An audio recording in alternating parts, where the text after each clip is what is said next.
नमस्कार बंधुओं, बहुत बहुत स्वागत अभिनंदन है आपके अपने चैनल पर। सभी प्यारे बहन भाई ठीक होंगे, सुरक्षित होंगे। तो देखो, पिछली कक्षा तक हम बात कर रहे थे और लास्ट में हमने जो बात करी थी वो किसकी करी थी।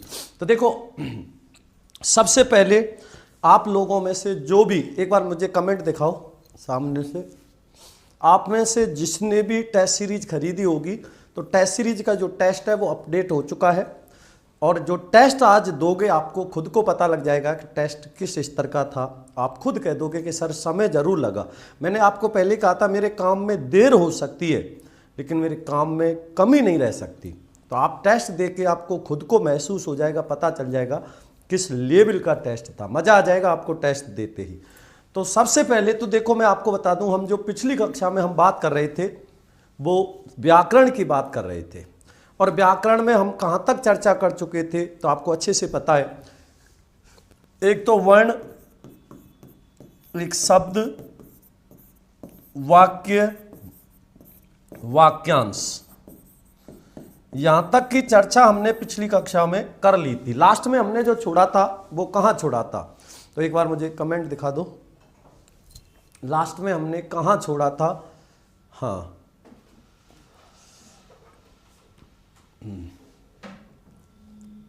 आपसे पहली बार लाइव गुरु हो रहे, बहुत बहुत स्वागत अभिनंदन है। थोड़ा सा और घुमा दो। लाल शॉट वाले भैया आपका भी स्वागत अभिनंदन है। जय श्री कृष्णा। एसआई के लिए सेकंड ग्रेड वाली टेस्ट सीरीज ले सकते हैं क्या? हर्ष जांगड़, बिल्कुल भैया ले सकते हो। हाँ, आज ही लिया है कोर्स, कोई बात नहीं, अच्छी बात है। तो वाक्यांश तक की चर्चा हम कर चुके थे। यहां तक किसी को कोई कंफ्यूजन तो नहीं है, सबको अच्छे से समझ आ गया होगा, किसी को किसी प्रकार की कोई जिज्ञासा नहीं रही होगी, सबके बहुत अच्छे से समझ आ गया होगा। सिलेबस करवाएं, बिल्कुल भैया, सबका ध्यान रख रहा हूं, चिंता मत करो। जय श्री कृष्णा, राधे राधे। हाँ जी बिल्कुल। पीडीएफ कब तक आएगी सर? अभी 5 मिनट बाद रिफ्रेश करके चेक कर लेना, पीडीएफ आपके उसमें मिलेगी।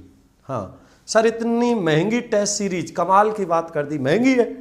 अरे एक टेस्ट की कीमत मैं क्या ले रहा हूं आपसे, देखो 5 रुपये, और उसका खर्चा कितना आ रहा है, 12 रुपये, ठीक है ना, और उसके बाद कह रहे हो महंगी है। अरे कम से कम सोचा करो, है ना। उस पेपर को देखना पहले, आज पेपर को देखना, उसको तब बताना कि पेपर महंगा है क्या, वो 5 रुपये लायक था या 500 रुपये लायक पेपर था, तब ये बात कहना, ठीक है ना। पीडीएफ मिलेगी, पीडीएफ 5 मिनट बाद रिफ्रेश करके देखोगे तो पीडीएफ आपको मिलेगी उसी में, है ना। साहित्य भी है क्या टेस्ट सीरीज में? यशवंत सैनी जी, साहित्य नहीं है अभी। मैंने उसमें जो सिलेबस डाला है वो 70 प्रश्न डाले हैं और साहित्य के स्पेशल प्रश्न, काव्य शास्त्र के स्पेशल प्रश्न, ये मैं अलग से कराऊंगा और बहुत विस्तार से कराऊंगा। अभी केवल उसमें यही डाला है। हाँ, समास का विलोम सियाराम मीणा जी, व्यास होता है, व्यास। तो वाक्यांश तक चर्चा कर ली थी, वहां तक किसी प्रकार की कोई कंफ्यूजन नहीं रही होगी। अब हम जो आगे बात करेंगे वो किसकी बात करेंगे, तो अभी जो हम चर्चा करेंगे वो करेंगे पद की। अभी हम जो चर्चा करेंगे वो किसकी करेंगे, पद की चर्चा करेंगे कि ये पद क्या होता है। बड़े ध्यान से और अच्छे से समझना, पद किसे कहते हैं। पद तो देखो, पद को समझने से पहले आपको एक मैं बहुत अच्छा उदाहरण बता रहा हूं, उसको समझना। मान लो ये आपका मकान है, मकान छोड़ो, चलो ये देखो, मान लो ये आपका क्या है, मकान है, और ये आपके पड़ोसियों के मकान हैं, ये आपके पड़ोसियों के मकान हैं। अब आपके घर कोई मेहमान आता है तो हिंदू धर्म में, अथवा ऐसे कहूं भारतीय संस्कृति में, ये कहा जाता है कि मेहमान जो अतिथि होता है वो भगवान का रूप होता है। अब ये तो आपका मकान था और ये आपके पड़ोसियों के मकान थे, और जब आपके घर कोई आएगा तो कम से कम चाय पानी की पूछोगे, नहीं पूछोगे? बिल्कुल पूछोगे। आपने क्या किया, रसोई घर में जाके चाय बनाना शुरू किया और आपने देखा कि आपके घर शक्कर खत्म हो गई है, तो क्या करोगे? क्या पड़ोसी को ऐसे बोलोगे, पड़ोसी महोदय आज हमारे घर शक्कर खत्म हो गई है, इसलिए क्षमा प्रार्थी हैं, आप फिर कभी आना हमारे घर चाय पीने, तो ऐसे बोलोगे क्या? नहीं। क्या करोगे? उस पड़ोसी को उस मेहमान को बोलोगे कि आप थोड़ा सा इंतजार करो, मैं अभी 1 मिनट में आया या आई, और पड़ोसी के घर जाओगे और वहां से शक्कर लेकर आओगे, और जो शक्कर लेके आओगे उससे चाय बनाओगे और फिर मेहमान को पिलाओगे। अब आपके घर शक्कर खत्म हुई, आप कहाँ गए? पड़ोसी के घर। पड़ोसी के घर कुछ भी खत्म होगा, वो कहाँ आएगा? आपके घर। आपके आने और जाने से, उसके आने और आपके जाने से आपस में क्या बनेंगे? संबंध बनेंगे। कोई ना कोई संबंध बनेगा तो रिश्ते का नाम बनेगा, तो उसको कोई ना कोई नाम भी दोगे, नहीं दोगे? क्या ऐसे कहोगे वो पड़ोसी आज घर पे शक्कर खत्म हो गई है, शक्कर दे दो? नहीं। अगर कोई आपके बराबर की उम्र का है और लड़का है, हो सकता है तो भाई, बराबर की उम्र की है, कोई लड़की है तो बहन, उसकी लोगाई है लड़के की तो भाभी हो सकती है, बराबर मम्मी की उम्र की है तो आंटी हो सकती है, आपके पिता की उम्र का है व्यक्ति तो अंकल हो सकता है, और कोई कोई तो अपने पड़ोस से ही लेके भाग जाता है। तो वो भी तो एक रिश्ता बना, नहीं बना? वो रिश्ता कैसे बना? आने जाने से। ना मेहमान आता, ना शक्कर लाता, ना वापस वो आती और ना बात बढ़ती। तो रिश्ता कैसे बना? आने जाने से। तो आने जाने से क्या बनते हैं? रिश्ते बनते हैं, और उन रिश्तों को कोई ना कोई नाम भी देते हैं। तो यही सेम कहानी किसकी होती है? पद की होती है। क्या होती है पद की परिभाषा? परिभाषा समझने से पहले इसको समझ लो। मैंने एक उदाहरण लिखा, जैसे विजय क्रिकेट खेलता है। अब बताइए वाक्य है या वाक्यांश? ये वाक्य है, और इसी में मैं समझा रहा हूं कि जब किसी शब्द को, पहले क्रिकेट पे समझ लो, जब किसी शब्द को वाक्य में प्रयोग किया जाता है और उस शब्द का अन्य शब्दों के साथ संबंध स्थापित हो जाए और उस शब्द को व्याकरणिक रूप मिल जाए, तो वह क्या कहलाता है? पद कहलाता है। तो ये किस पे बात करिए? अभी क्रिकेट पे। अब बात करते हैं विजय पे। जब किसी शब्द को वाक्य में प्रयोग किया जाए और उस शब्द का अन्य शब्दों के साथ संबंध स्थापित हो जाए और उसे व्याकरणिक रूप मिल जाए, तो वो क्या कहलाता है? पद कहलाता है। तो अब क्या खेलता है, क्या का उत्तर आएगा? तो कर्म। तो ये कौन सा कर्म हो गया? पद कर्म। कौन खेलता है, कौन का उत्तर आएगा? वो कर्ता, विजय, ये पद कर्ता हो गया। और खेलता है क्या है? पद क्रिया है। तो अब इसकी परिभाषा क्या बनाओगे कि जब किसी शब्द को वाक्य में प्रयोग किया जाए और उस शब्द का अन्य शब्दों के साथ संबंध स्थापित हो जाए और उसे व्याकरणिक रूप मिल जाए, तो वह पद कहलाता है। यह बात क्लियर हो गई? तो अब इसके बारे में मैं यहां लिख रहा हूं विस्तार से परिभाषा। और इसकी परिभाषा क्या होगी? जब किसी शब्द को वाक्य में प्रयोग किया जाता है, जब किसी शब्द को वाक्य में प्रयोग किया जाता है और उस शब्द का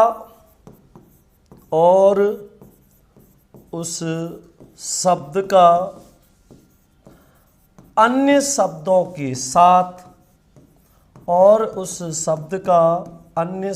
के साथ संबंध स्थापित हो जाए और उस शब्द का अन्य शब्दों के साथ संबंध स्थापित हो जाए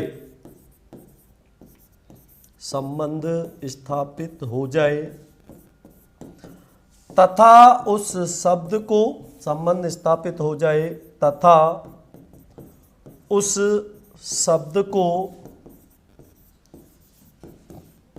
व्याकरणिक रूप मिल जाए, तथा उस शब्द को व्याकरणिक रूप मिल जाए,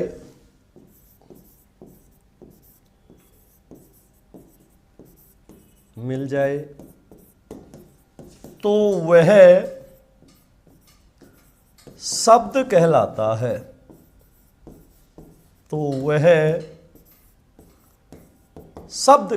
है। बात समझ आई नहीं आई? बहुत बहुत स्वागत शंकर लाल रावत भैया, बहुत बहुत स्वागत, अभिनंदन है सभी का। हाँ अच्छा, देखो टेस्ट सीरीज क्या कहते हैं, आपकी जो पीडीएफ है वो अपडेट हो चुकी है, चेक कर लेना, ठीक है। आज तक जो क्लास हुई है, कल तक की सभी क्लासों की पीडीएफ आपको मिल गई होगी इसमें, और जो YouTube पे क्लास हुई है उन सभी क्लासों की PDF आपको मेरे चैनल कौन सा, हिंदी भाई सहदेव चौधरी, टेलीग्राम पे मिलेगी, ठीक है ना। हाँ बिल्कुल, किसी भी क्लास की। हाँ एग्री भाई HL राज मेवल, चेक करो आ गई आपकी, अपडेट हो चुकी है, एक बार चाहे तो देख सकते हो, अपडेट हो चुकी है। सर नोट्स कैसे बनाए, बनाने की जरूरत कहाँ है, धौलपुर वाले भैया स्वागत, अभिनंदन, धर्मवीर। नोट्स बनाने की जरूरत ही नहीं है, मैं आपको दे रहा हूं ना PDF, मेरे खुद के हाथ की लिखी हुई PDF दे रहा हूं, कितनी प्यारी बात, कितनी प्यारी राइटिंग में लिख के दे रहा हूं है। हाँ तो वह पद कहलाता है, शब्द नहीं। तो बस यही तो ध्यान रखना है कि आप पढ़ रहे हो या सिर्फ रट रहे हो। पद कहलाता है, शब्द नहीं, पद कहलाता है। मैं दिल्ली जा रहा हूं, मैं कारक है, मैं दिल्ली जा रहा हूं, तो कहां जा रहा है, दिल्ली। दिल्ली क्या है, स्थान है, कौन जा रहा है, मैं, तो इसका मतलब क्या है, कर्ता कारक है। ये वाली बिल्कुल है मनीष राज भैया। तो जब किसी शब्द को वाक्य में प्रयोग किया जाता है और उस शब्द का अन्य शब्दों के साथ संबंध स्थापित हो जाए तथा उस शब्द को व्याकरणिक रूप मिल जाए तो वह पद कहलाता है।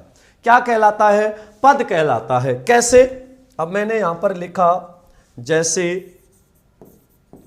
अब अच्छे से समझना, इसमें मैंने लिख दिया यहां पर, जैसे मनीष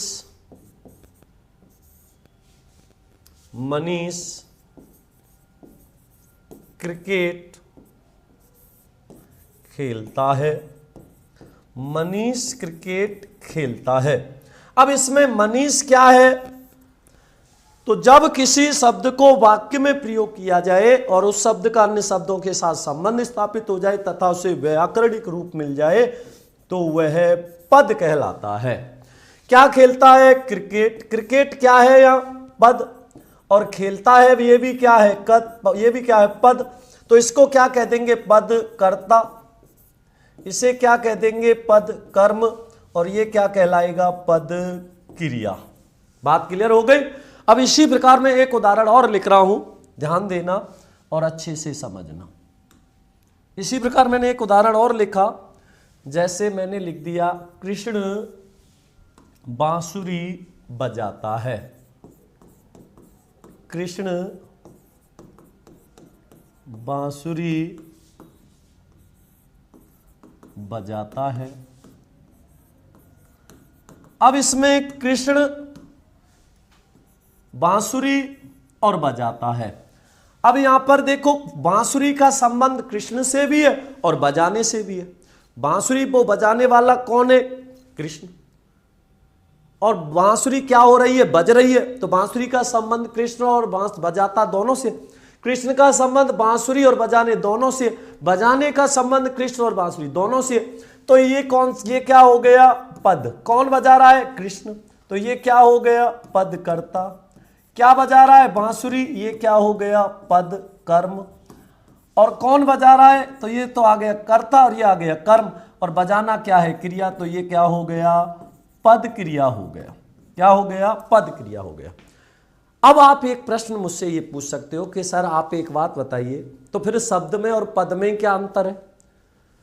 अब आप कह रहे हो कृष्ण शब्द भी है, शब्दों का सार्थक समूह वाक्य कहलाता है, तो फिर शब्द और पद में अंतर क्या है। तो बिल्कुल अच्छा प्रश्न है, बहुत अच्छा प्रश्न है। तो शब्द और पद में क्या अंतर होता है, तो यहां पर मैं लिख रहा हूं, शब्द और पद में अंतर। शब्द और पद में क्या अंतर होता है, तो यहां पर लिख रहा हूं मैं इसको कि जब किसी शब्द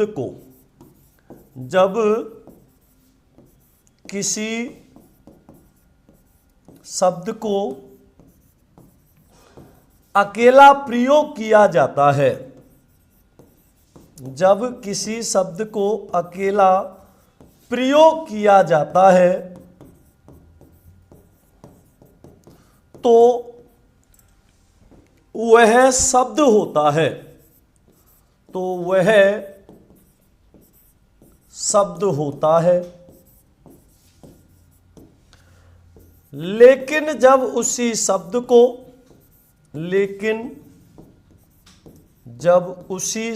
को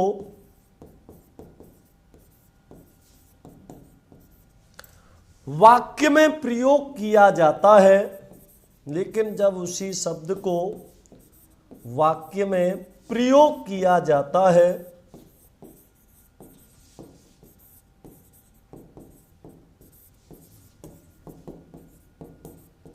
तो वह पद कहलाता है, तो वह पद कहलाता है। बात समझ आई नहीं आई? तो अब शब्द में और पद में अंतर क्या है? मान लो मैंने क्या लिख दिया, अकेला कृष्ण लिख दिया। अब ये अकेला कृष्ण क्या है? शब्द है। अकेला कृष्ण अब क्या है? ये शब्द है।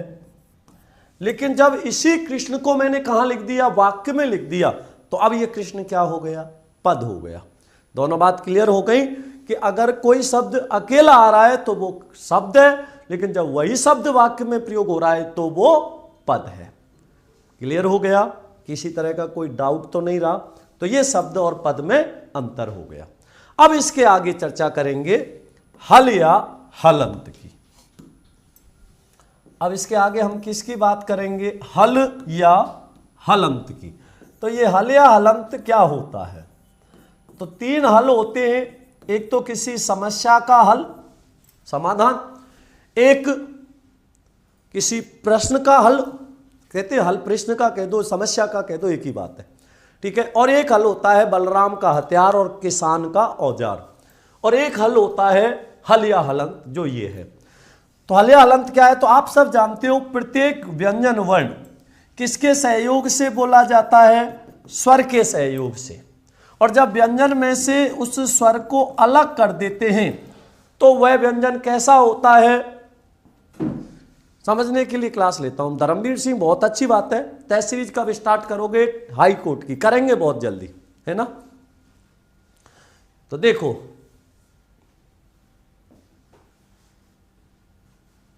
तो कोई बात नहीं, लाइव नहीं देख सकती हो तो ये रिकॉर्ड रहती है ना?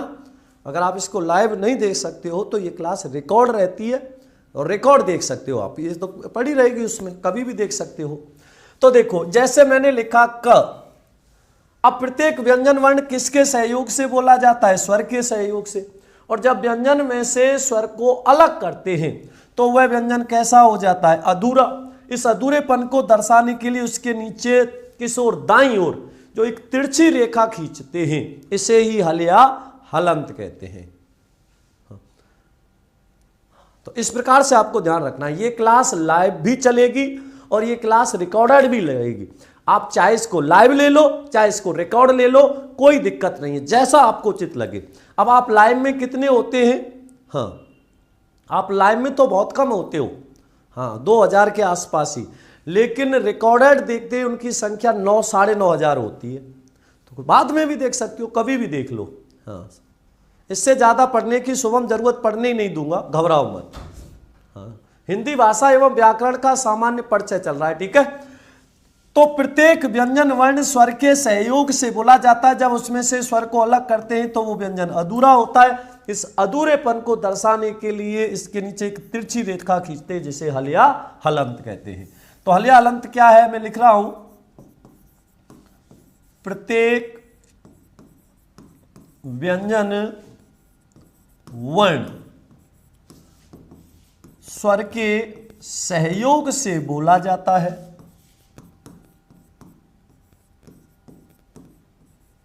प्रत्येक व्यंजन वर्ण स्वर के सहयोग से बोला जाता है, बोला जाता है। जब व्यंजन में से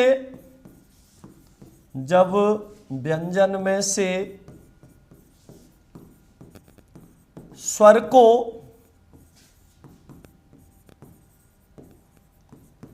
अलग कर दिया जाता है, जब व्यंजन में से स्वर को अलग कर दिया जाता है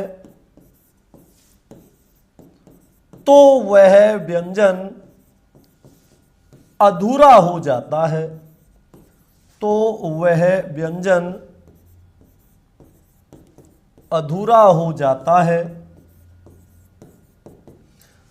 इस अधूरेपन को दर्शाने के लिए इस अधूरेपन को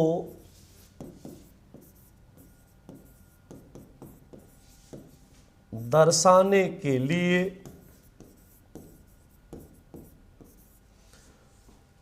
व्यंजन के नीचे,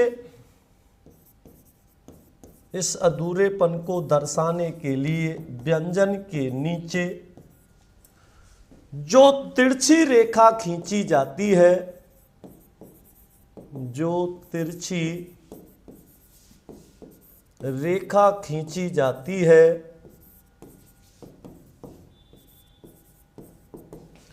उसे ही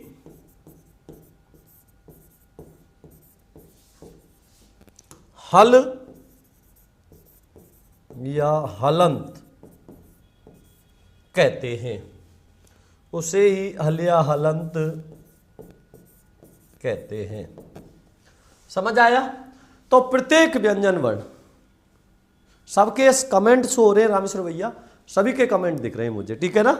हाँ, व्यंजन की मात्रा अर्ध। हाँ, तो देखो प्रत्येक व्यंजन वर्ण किसके सहयोग से बोला जाता है? स्वर के सहयोग से बोला जाता है। जब व्यंजन में से स्वर को अलग कर दिया जाता है तो वह व्यंजन अधूरा हो जाता है।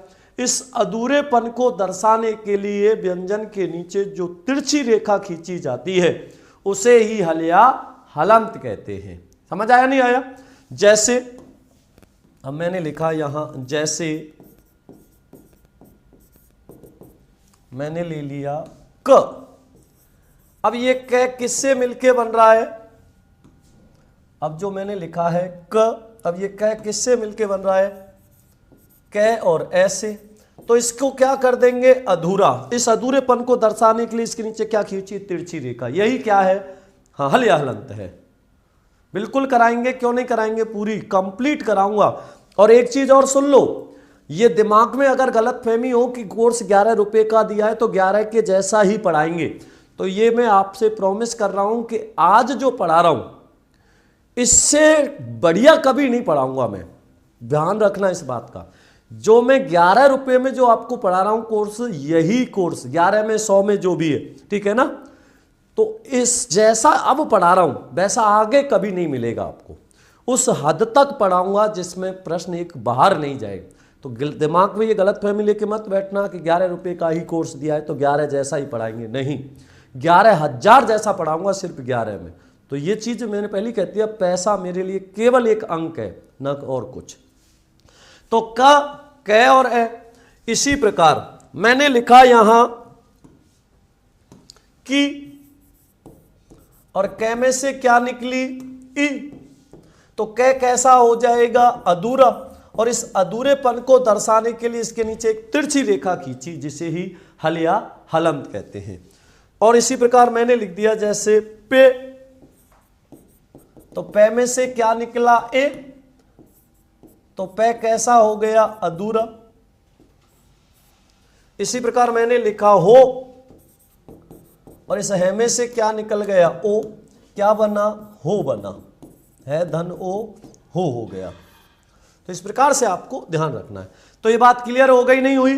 तो इसका आपको ध्यान रखना था। तो ये हमने अभी चर्चा करी है किसकी? हल या हलंत की। दोनों बात समझ आई, पद और हल या हलंत। एक होती है शिरोरेखा। तो आप जो भी वर्ण लिखते हो उस वर्णों के समूह को क्या करने के लिए? लिपिबद्ध करने के लिए उनके ऊपर एक सीधी रेखा खींचते हैं, उसे ही कहते हैं शिरोरेखा। क्या कहते हैं?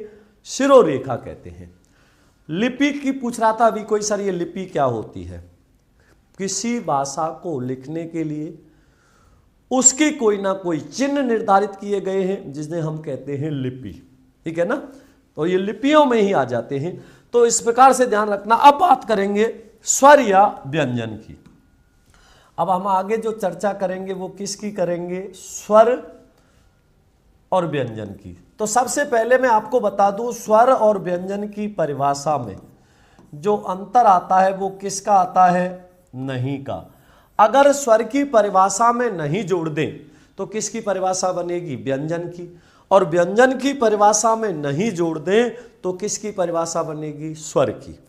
तो स्वर और व्यंजन की परिभाषा में जो अंतर आता है वो केवल नहीं का आता है। क्लियर हो गया। तो सबसे पहले मैं स्वर की परिभाषा बोल रहा हूं, वे वर्ण जिनके उच्चारण में किसी अन्य वर्ण के सहयोग की आवश्यकता नहीं होती स्वर, होती है व्यंजन। स्वतंत्र रूप से उच्चारित होने वाली ध्वनियां स्वर, स्वरों के सहयोग से उच्चारित होने वाली ध्वनियां व्यंजन। अब तीसरी परिभाषा, हम जो कुछ भी बोलते हैं उसमें सबसे पहले क्या सक्रिय होते हैं, फेफड़े। और फेफड़ों का काम क्या होता है, अंदर की हवा को बाहर फेंकना, बाहर की हवा को अंदर खींचना। तो वे वर्ण जिनके उच्चारण में फेफड़ों से छोड़े जाने वाली हवा वाग यंत्र के किसी अवयव को स्पर्श किए बिना स्वतंत्र रूप से बाहर निकल जाए स्वर, और स्पर्श करके बाहर निकले तो व्यंजन। किसका अंतर आया, नहीं का। तो मैं परिभाषा लिख रहा हूं सबसे पहले स्वर की, और उसमें नहीं जोड़ दोगे तो बनेगी व्यंजन की। तो स्वर की परिभाषा क्या है, वे वर्ण, क्योंकि वर्ण के ही तो दो भेद है, स्वर और व्यंजन। वे वर्ण जिनके उच्चारण में किसी अन्य वर्ण के, वे वर्ण जिनके उच्चारण में किसी अन्य वर्ण के सहयोग की आवश्यकता नहीं होती, सहयोग की आवश्यकता नहीं होती। मैं कमेंटों पे ध्यान नहीं दूंगा, बहुत कम दूंगा, मैं केवल अब पढ़ाने पे फोकस करूंगा, पूरा कमेंट नहीं देखने मुझे। तो वे वर्ण जिनके उच्चारण में किसी अन्य वर्ण के सहयोग की आवश्यकता नहीं होती, अर्थात स्वतंत्र रूप से, अर्थात स्वतंत्र रूप से उच्चारित होने वाली ध्वनियां, स्वतंत्र रूप से उच्चारित होने वाली ध्वनियां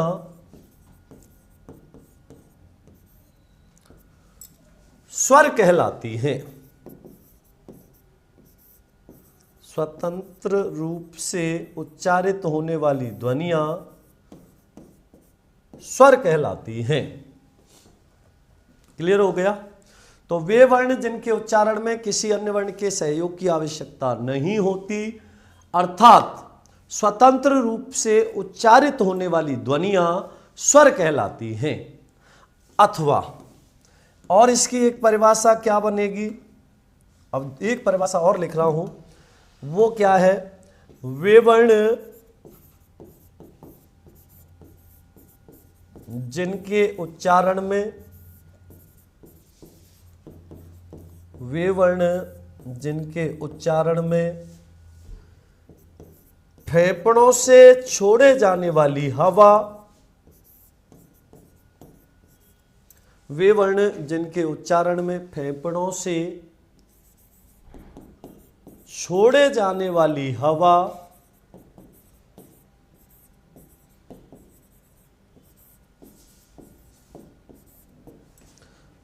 वाग यंत्र के किसी अवयव को,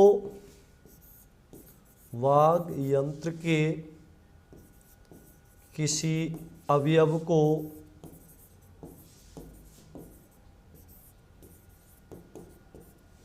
वे वर्ण जिनके उच्चारण में फेफड़ों से छोड़े जाने वाली हवा वाग यंत्र के किसी अवयव को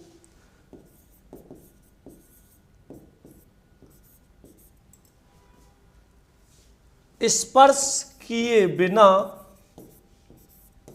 स्पर्श किए बिना स्वतंत्र रूप से बाहर निकल जाती है,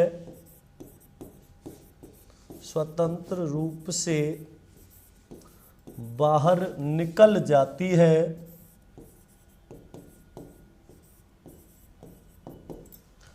स्वर कहलाते हैं।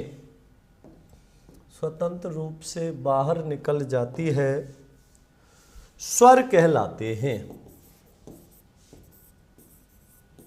स्वर कहलाते हैं। क्या कहलाते हैं? स्वर कहलाते हैं। क्लियर हो गया? बिल्कुल नहीं, रमेश सारण भैया या जो भी सुन रहा है, हाँ, बहुत बहुत धन्यवाद, बहुत बहुत धन्यवाद। रामायण में कौन सी संधि है? दीर्घ स्वर संधि। राम धन अयन, 3 संधि है रामायण शब्द में, दीर्घ, व्यंजन और आयादी। प्राथमिकता में दीर्घ करनी है, दीर्घ ना हो तो व्यंजन करनी है, और दीर्घ व्यंजन दोनों ही ना हो तब आयादी करनी है।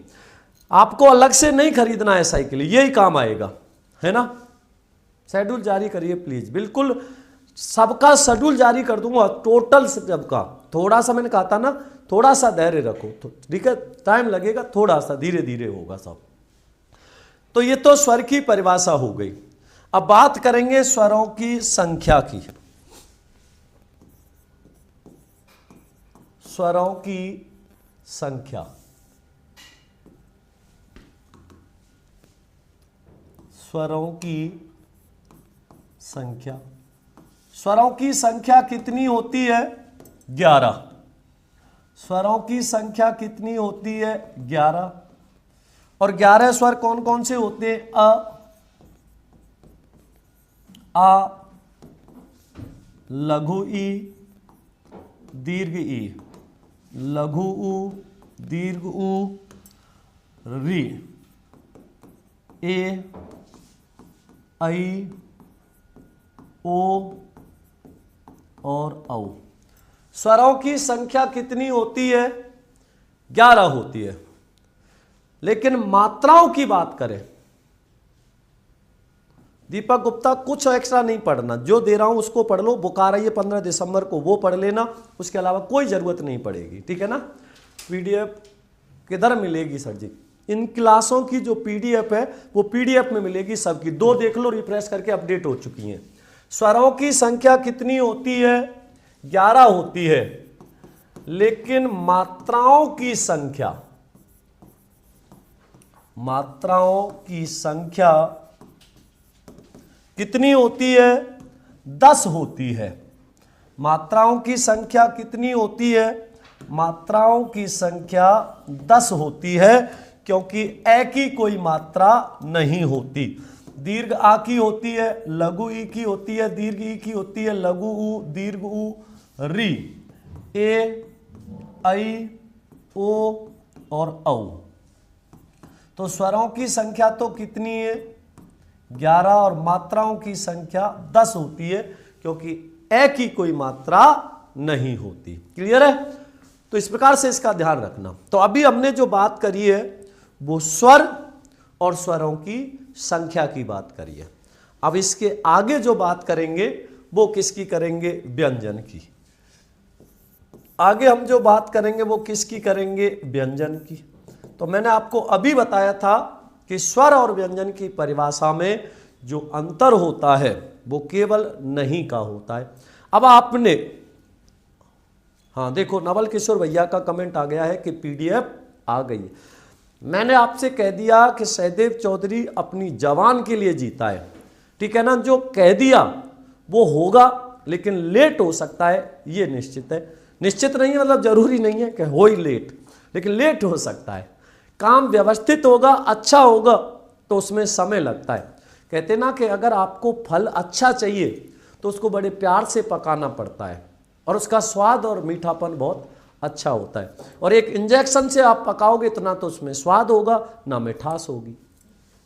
व्यंजन, तो व्यंजन की परिभाषा क्या होगी? इसके विपरीत होगी। स्वर के वे वर्ण जिनके उच्चारण में, वे वर्ण जिनके उच्चारण में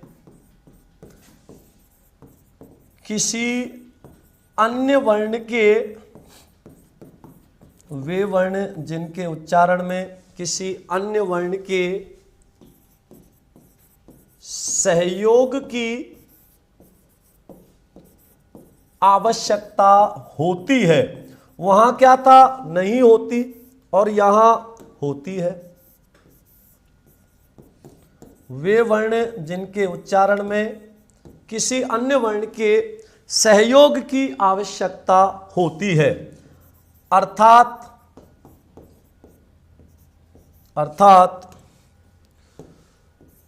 स्वरों के सहयोग से, अर्थात स्वरों के सहयोग से, इन्हें किसके सहयोग से बोला जाता है? स्वरों के सहयोग से। अर्थात स्वरों के सहयोग से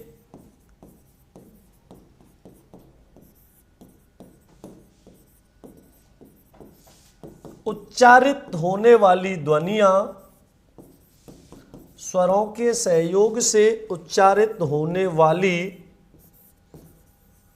ध्वनियां व्यंजन कहलाती हैं।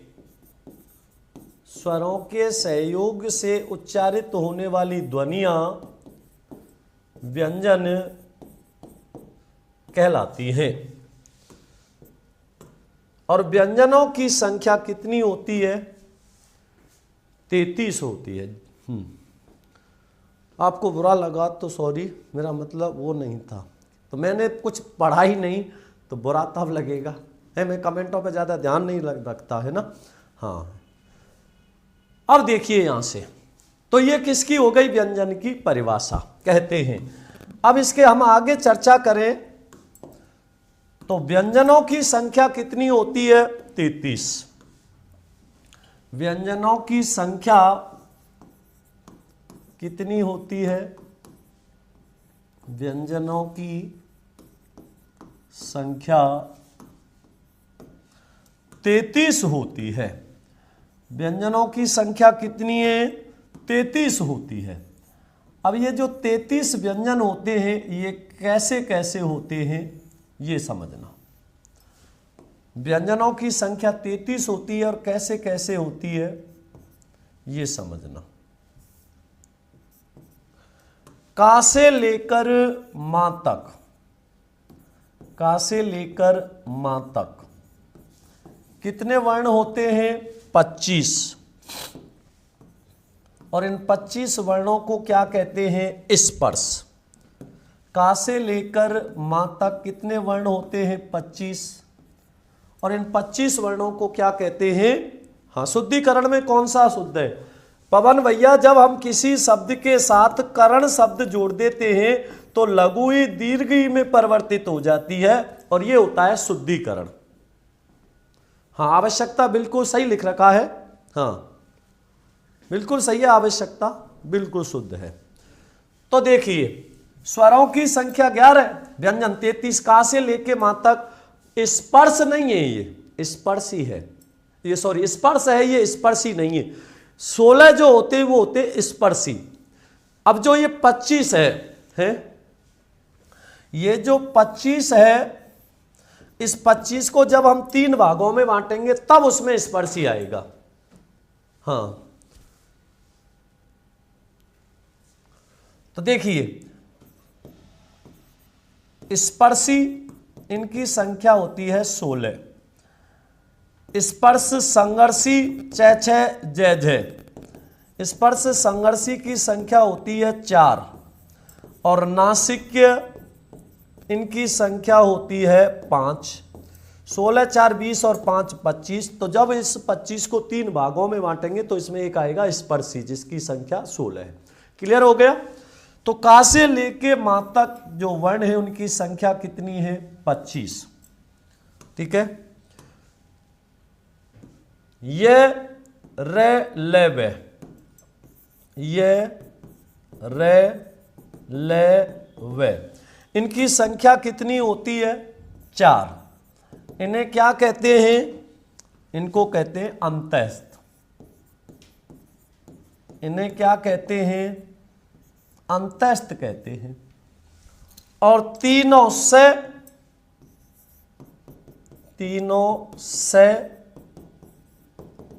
और साथ में है, इनकी संख्या कितनी होती है? 4, जिन्हें हम क्या कहते हैं? ऊष्म या संघर्षी कह देते हैं।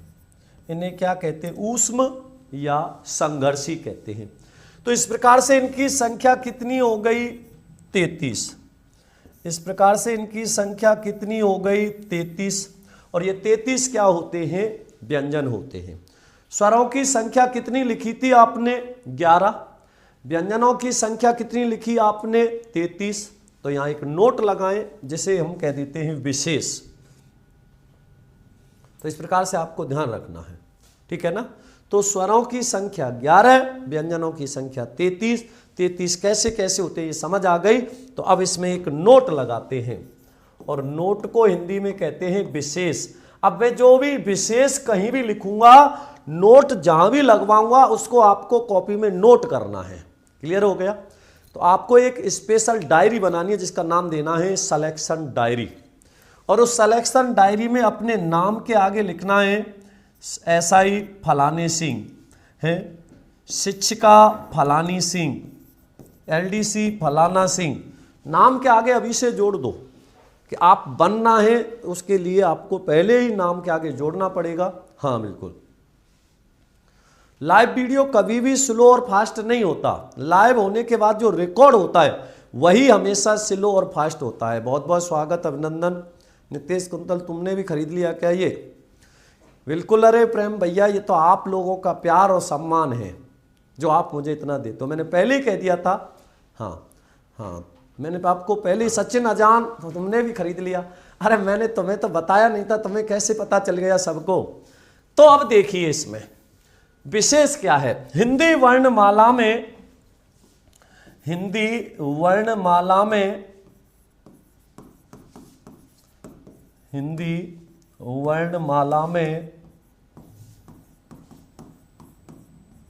वर्णों की संख्या 44 होती है। हिंदी वर्णमाला में वर्णों की संख्या 44 होती है, लेकिन कुल वर्णों की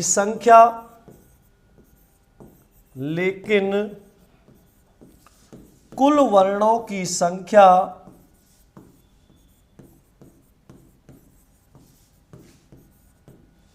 52 होती है। लेकिन कुल वर्णों की संख्या कितनी होती है?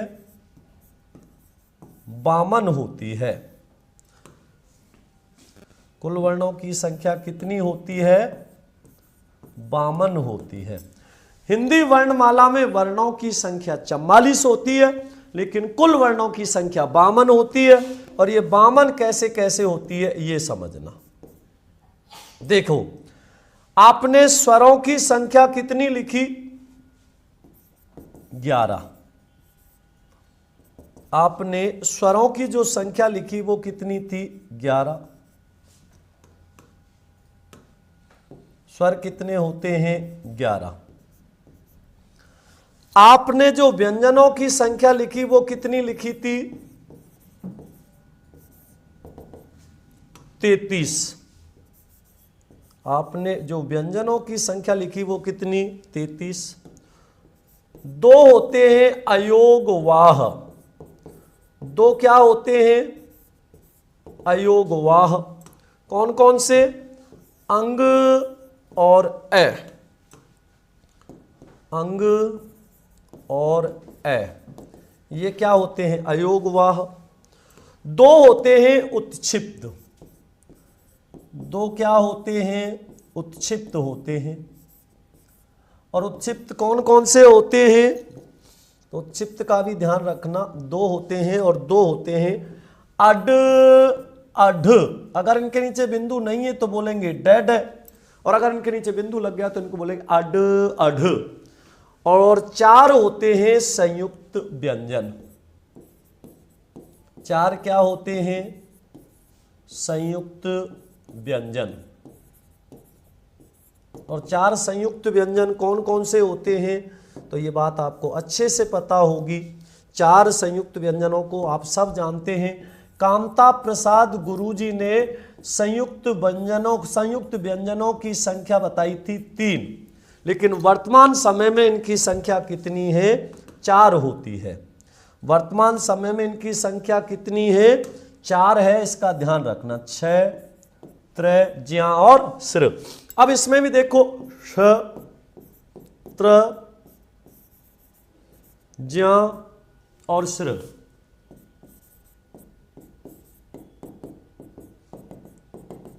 जो श है ये किससे मिलके बनता है? कै और सै से। इसमें जो श है ये किससे मिलके बनेगा? क और श से। ये किससे मिलके बनेगा? अधूरा तय और पूरा र। इसके बाद में जा बनेगा ज और या से। श्र बनेगा अधूरा स और पूरे र से। ठीक है ना। तो इस प्रकार से हिंदी वर्णमाला में वर्णों की संख्या तो कितनी होती है? 44 होती है, लेकिन कुल वर्णों की संख्या कितनी होती है? 52 होती है। 52 कैसे कैसे होती है ये बात सबको क्लियर हो गया होगा, किसी प्रकार की कोई कंफ्यूजन नहीं रही होगी। बिल्कुल सर, कोर्स और टेस्ट सीरीज दोनों ही परचेज कर ली हैं, बहुत अच्छी बात है। ताड़न जात कौन कौन से होते हैं? इनको कहते हैं पवन भैया अड और अड को ही उत्क्षिप्त भी कहते हैं, ताड़न जात भी कहते हैं, द्विगुण भी कहते हैं और द्विपृष्ठ भी कहते हैं। ये सारे नाम इस एक के ही होते हैं। हाँ, चिड़िया आकाश में उड़ रही है, कौन सी क्रिया है? अकर्मक क्रिया है। कैसी क्रिया है ये? अकर्मक।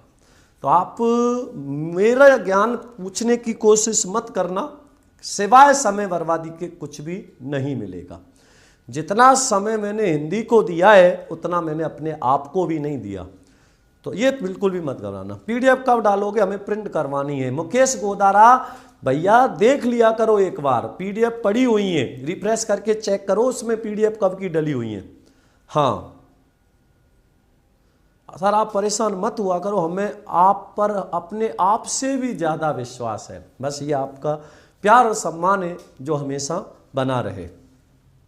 सर, स्वर के भेद नहीं पढ़ाओगे? रामेश्वर भैया कुछ भी नहीं छोड़ूंगा, है ना। आपको जिज्ञासा के लिए कुछ बाकी छोड़ूंगा ही नहीं। एक दिन लाइव आया करूंगा और आपसे लाइव रूबरू होके पूछा करूंगा कि आप बताओ कोई जिज्ञासा बाकी है क्या? तो आपका एक ही कमेंट होगा है। स्क्रीन का बैकग्राउंड पहले वाला सही था, नहीं पहले नहीं, ये सही है। उत्क्षिप्त का मतलब होता है फेंका हुआ, बिल्कुल। तो ये क्या हो गया? अब एक प्रश्न लिख रहा हूं, बड़े ध्यान से और सोच के उत्तर देना। सर, टेस्ट का सॉल्यूशन भी करवाओगे क्या? तो बिना सॉल्यूशन के आपके टेस्ट का महत्व क्या रहेगा? 100% कराऊंगा। ठीक है। अब देखिए, एक प्रश्न लिख रहा हूं मैं, और वो प्रश्न क्या है?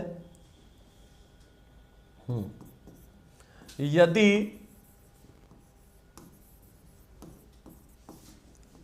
हिंदी वर्णमाला में से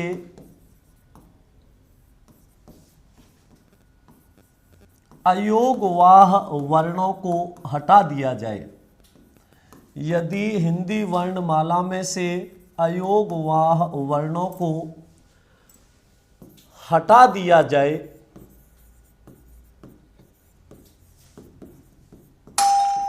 तो वर्णों की निश्चित संख्या होगी।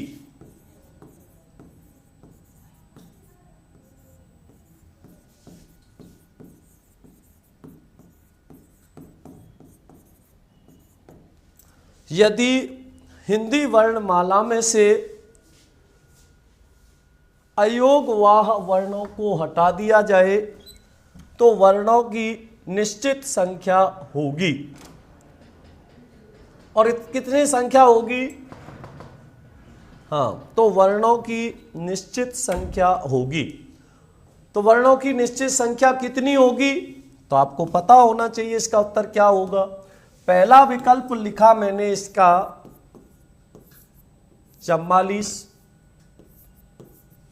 दूसरा विकल्प लिखा मैंने इसका 48, तीसरा विकल्प लिखा मैंने इसका 50 और चौथा विकल्प लिखा मैंने इसका 52।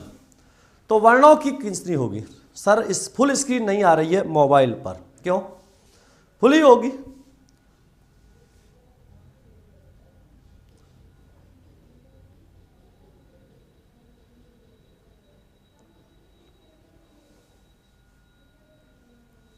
बहुत बहुत धन्यवाद, आपको भी धन्यवाद। तो यदि हिंदी वर्णमाला में से अयोगवाह वर्णों को हटा दिया जाए तो वर्णों की निश्चित संख्या होगी। अब इसका उत्तर क्या दोगे? हाँ, एकदम मस्त।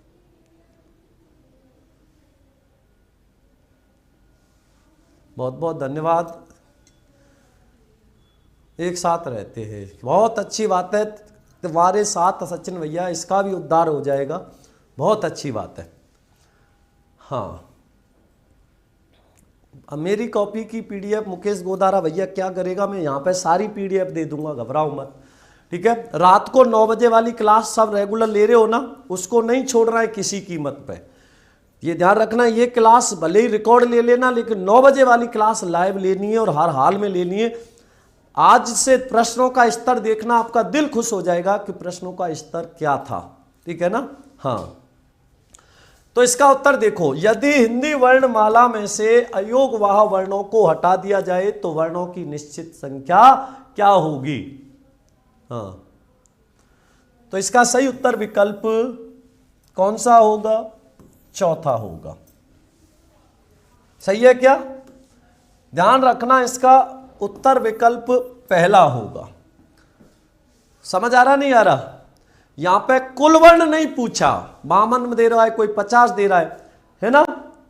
यहां पूछ रहा है कि यदि हिंदी वर्णमाला में से अयोग वर्णों को हटा दिया जाए तो वर्णों की निश्चित संख्या होगी, और इसकी निश्चित संख्या 44 ही होगी, क्योंकि यहां पर वर्ण पूछा है, कुल वर्ण नहीं पूछा।